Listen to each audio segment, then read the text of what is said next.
This segment is originally adapted from the AOL article Antiques Roadshow, see a $75,000 Native American painting, along with my own input. First off, to those who are not familiar with Antiques Roadshow, let me explain it before going any further. The show travels across the country, inviting people to bring treasures in their possessions. They could be paintings, photographs, pottery, sculptures, furniture, and collectibles. They tend to be family heirlooms or items bought at yard sales. The appraisers look at the items and give their estimated value, were they to go up for auction.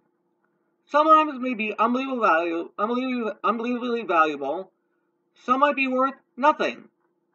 Next, I should point out that Antiques Roadshow has contributed to several of these segments, and I'm highly tempted to use this slot for strictly Antiques Roadshow. Kidding. But seriously, some of the values of these items are unbelievable. Here's an example. American artist Anger Irving Coos started his successful career drawing members of the Chippewa tribe when he was just a boy.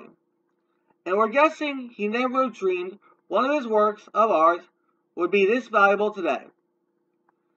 I would say a retail replacement value would be about $75,000, said appraiser Betty Krulik on Antiques Roadshow. Oh, good. Yeah, great. Terrific. That's a little more than I thought. And that's wonderful, said Ellie, the painting's owner. I don't know how she sounds like, but that's my best estimation on how she'd react. Good, said Betty. It's worthy, said Ellie. Worthy is right. This oil painting's owner, Ellie, bought the piece on this week's episode of Antiques Roadshow to have it appraised. And judging from the surprised look on her face, we're guessing she had no idea the painting was worth so much. Ellie told the Roadshow appraiser her mother-in-law purchased the piece back in 1930 because she loved paintings of Native Americans, and it's been in her family ever since. And turns out, Coos painted it not long before that purchase. The appraiser determined the piece must have been created sometime between the late 1920s and early 1930s because of the modern style of painting. And because Coos permanently moved to Santa Fe and Taos in the 1920s, the painting must have been done in one of those two places. Fans on Twitter were loving how adorable Ellie was during her appraisal. And we loved her even more after hearing what she plans to do with her $75,000 painting.